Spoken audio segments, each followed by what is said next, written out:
অহা 24 ফেব্ৰুৱাৰীৰ দিনা অসমৰ এটা অতি বৰ্ণাঢ্য সুন্দৰ বিভিন্ন উপজাতি জনগোষ্ঠীৰে সংমিশ্ৰণত গঢ় লৈ উঠা চাহ জনগোষ্ঠী আদিবাসী সমাজখনে আধ্যাত্মিকভাৱে যেতিয়া তেখেতসকলে এটি পৰৱ বিশেষভাৱে কৰম পৰৱ তেখেতসকলে উদযাপন কৰে সেই সময়ত আনন্দত তেখেতসকলে নাচে গায় তাকেই মূলতঃ ঝুমুৰ বুলি কোৱা যায় আৰু এই ঝুমুৰক আমি দেশবাসীৰ লগতে পৃথিৱীবাসীৰ আগত পৰিচয় কৰাই দিবৰ বাবে এটা বিশাল সংখ্যক শিল্পীৰ সমাৱেশেৰে এক ঝুমুৰ নৃত্যৰ চিন্তা চৰ্চা পৰিকল্পনা কৰা হৈছে।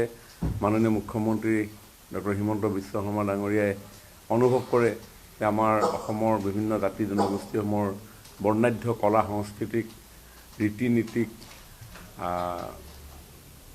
আমি প্ৰমোট কৰা উচিত। দেশে বিদেশে এইসমূহ চৰ্চা হোৱাৰ প্ৰয়োজনীয়তা আছে। তাৰ বাবেই এই ঝুমুৰকো এনেধৰণে এটা নতুন আংগিকেৰে উপস্থাপন কৰাৰ প্ৰয়াস কৰা হৈছে। তাৰ কাৰণে প্ৰয়াস চলি আছে, প্ৰস্তুতি চলি আছে।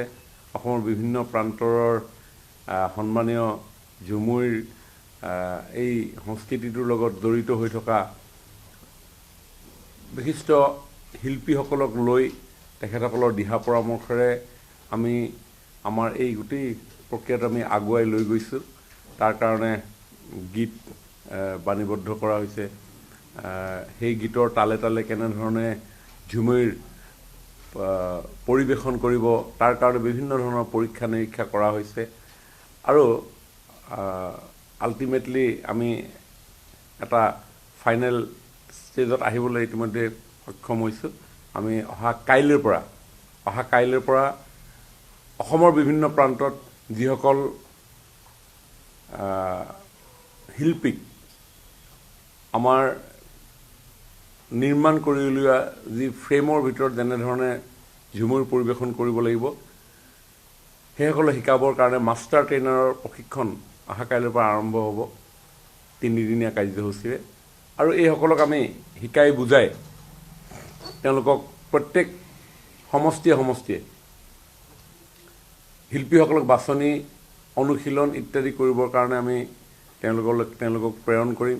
সেইটো আমি 20 জানুৱাৰীৰ পৰা 23 জানুৱাৰীৰ ভিতৰত আমি সমগ্ৰ অসমত তেনেধৰণে সমষ্টি ভিত্তিত আমাৰ এই কাৰ্যসূচী চলিব।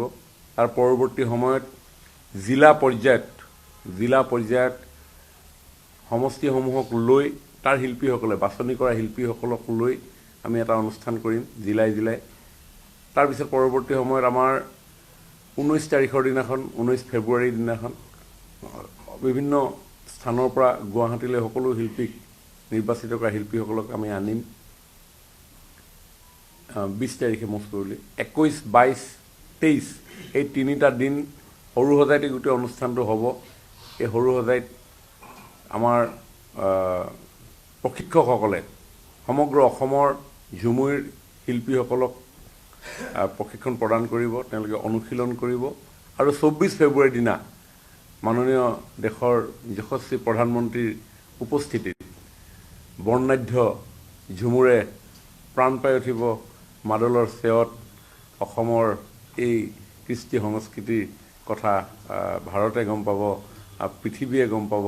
আমি গিনিজ বুক অফ ৱৰ্ল্ড ৰেকৰ্ডছত যেনেধৰণে বিহুক গোটেই বিশ্ব দৰবাৰলৈ লৈ যাবলৈ সক্ষম হৈছিলোঁ, আমি ভাবোঁ 24 এপ্ৰিলৰ